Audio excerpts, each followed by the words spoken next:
This is a 46-year-old female with a BMI of 37.6, hypertension, hypercholesterolemia. Planned procedure is a sleeve gastrectomy. Patient has completed all the preoperative workups. I will explain later on our routine of workups. As you see, there are few markings. The X mark is the subxiphoid. That's where the liver retractor gonna go. This one is the camera, assistant port, 12 mm trocar for stapling and retraction, and my left hand assistant port. We usually get in with 5 mm up-to-view trocar, 5 mm degree lens. Is it by balance already? Yes, sir. All right. Can I have a 5 mm trocar, please? Gas on, please. Gas on,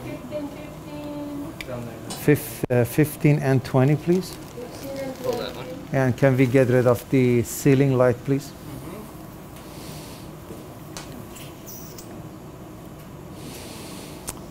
Going in with the opti-view on obese patient is always easier than blind access or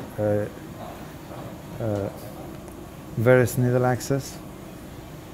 It's under direct vision. Usually abdomen is soft. We are already in. We remove the trocar. Dr. Carriger, go ahead and position the patient, please. Remy? Thank you. Position the patient, please. Okay, let's switch to 530 lens, please. 530? Yes, this is for you. Get the 530. Dry lap, please. Thank you. Thank you. All right.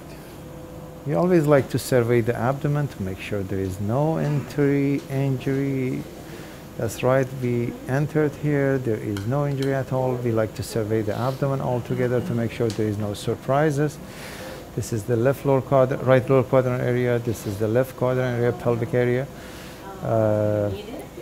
Chunk of omentum. Top part, liver. Luckily, the left lobe of the liver is reasonably small. We see the anesthesia tube is already in, poking. Falciform is a little bit floppy. Duodenum appears normal. Right lobe of the liver appears normal. We'll take a look at the gallbladder as well. Colon appears healthy, so we'll proceed.